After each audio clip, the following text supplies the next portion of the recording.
Librarian, what the fuck? What the actual fuck? Don't oak me, you motherfucker. You know what you did. You know. Oh, you wanna go? You wanna fucking go? I'll fuck you up. I'll fuck you up, you motherfucker. I'll fuck your kicking fucking ass, you fuck. Stop, fuck, stop.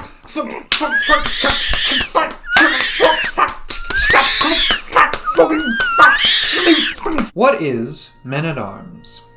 After the events of Guards, things are looking pretty good for the Ankh-Morpork City Watch. With a new budget, new recruits, and newfound respect among the public, the Watch is ready to take on anything, even with the departure of Captain Samuel Vimes.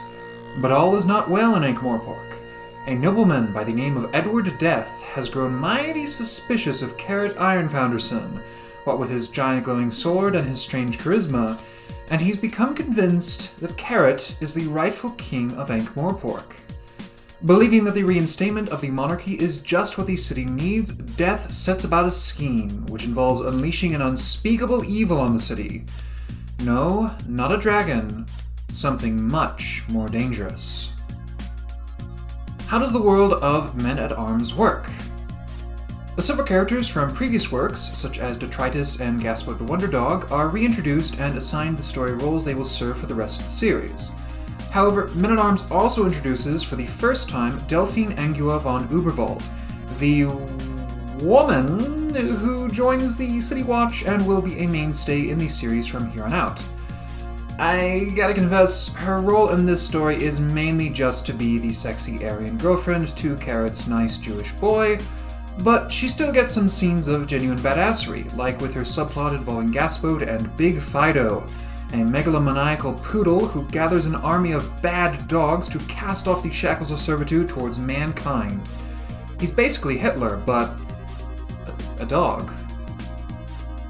Another character first introduced here is foul old Ron! Jeez, I love Ron. He's my favorite, even more than Simonetti Dibbler. He's always like,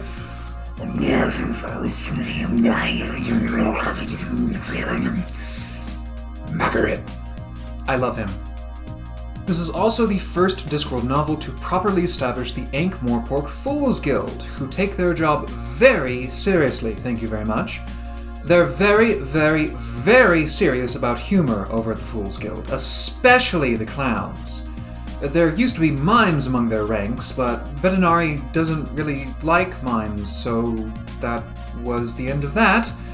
Its founder, Jean-Paul Pune, invented a very funny play on words which bears his name to this day, and he instilled the guild with the Spartan discipline one can still find in the institution, although the curriculum has slowly grown less lethal over the centuries.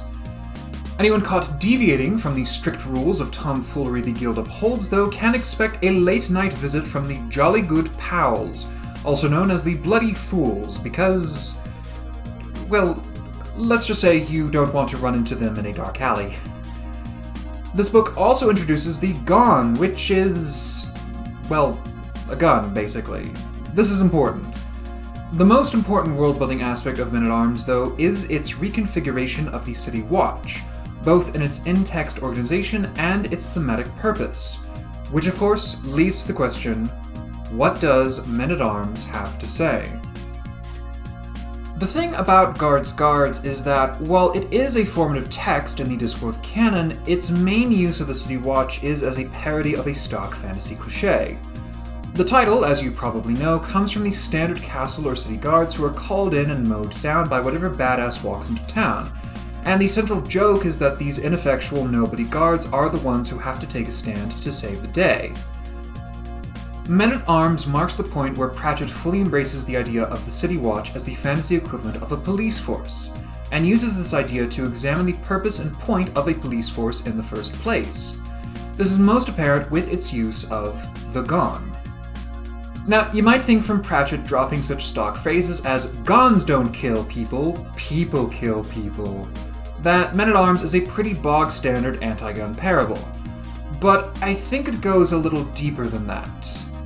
For one thing, if Men-at-Arms was simply meant to have a guns are bad message, then it would fail at conveying that, because the Gonne isn't a regular gun. It's a magic gun. It has a corrupting power that it uses to influence its wielders, which is one of the reasons it was kept locked up before Death had the bright idea to release it. While I've criticized some poorly thought out elements of Discworld before, I don't think Pratchett would have made such an obvious blunder at this point in the series. He's gotten smarter than that. The other reason I think that the message is more nuanced than first appears is because of how we talk about guns here in America, or more specifically, how we talk about disarmament. If you've ever asked anyone in this country, why do you need a gun, the answer is almost always protection. If you've ever been to a shooting range, you're bound to find some word like liberty or freedom plastered about.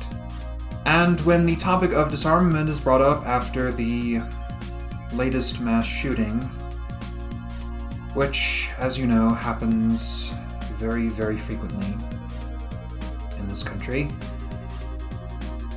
the response from most opponents isn't so much one of greed as it is distrust. See, here's the thing about America. We're very distrustful of authority, and a lot of us have a good reason.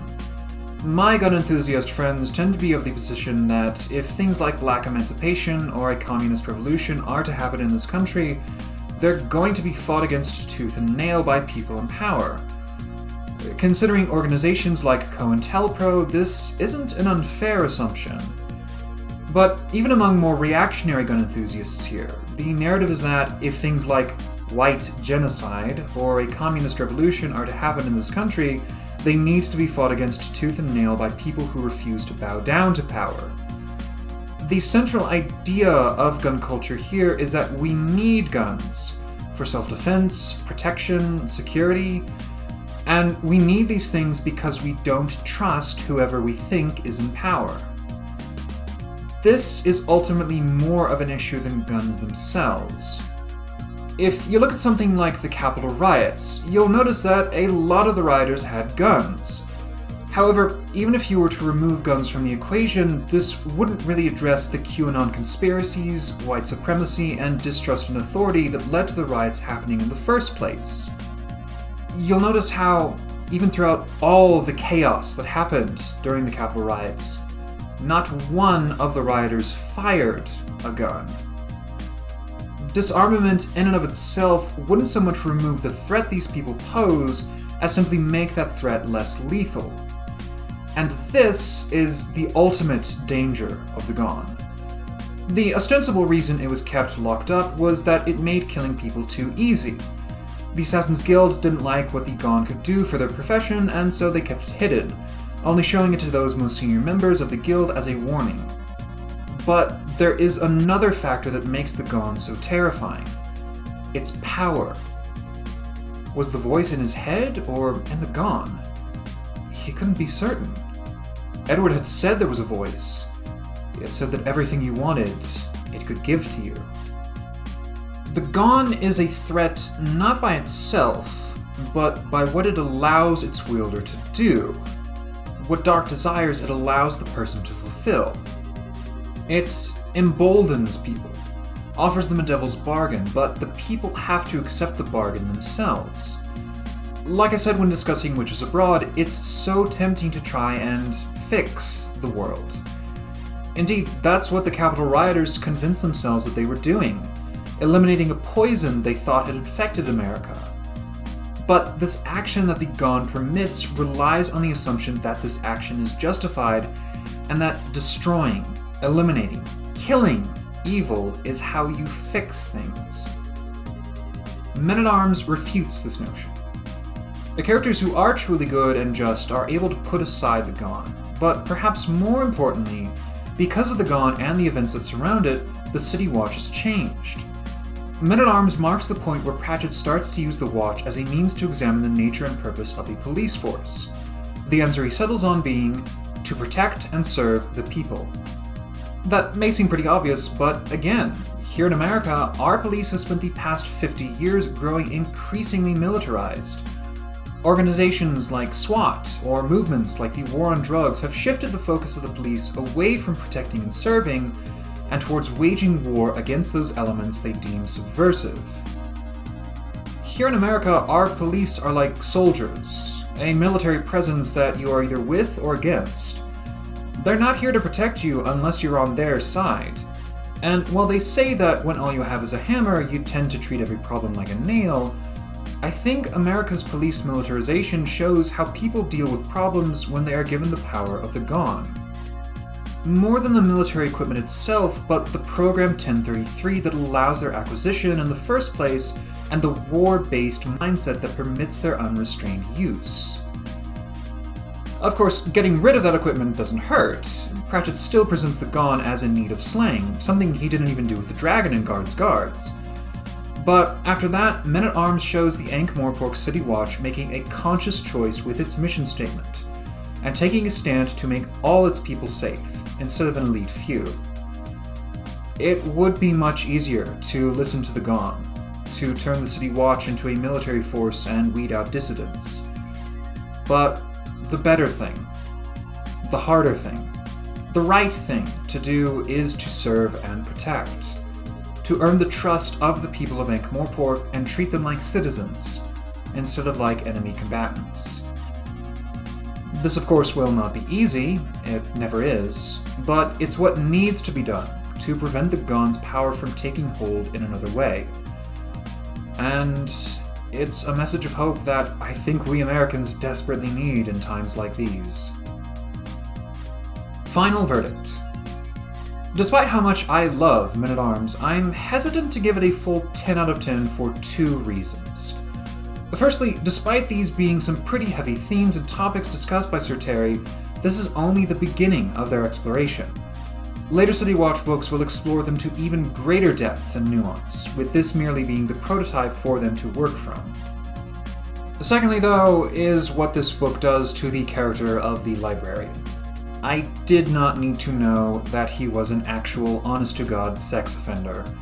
I could have gone my whole life without knowing that, and even if it was only meant as a harmless little oh ha ha ha moment, I don't find it funny.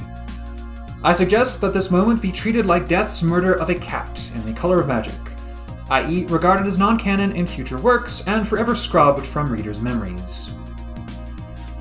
Given these factors, I must bring Men-at-Arms down to a 9 out of 10, but even so, the book remains another shining example of Discworld's golden era. And remember, Pratchett is only just getting started with the Watch. So for now, I'm Marc signing off, and I hope you liked this video. If you did, and you'd like to see me make more, please leave a like or comment down below, share my video via Twitter, Facebook, Instagram, or the means, and subscribe to my channel. Also, if you will allow me to slip into character for a moment...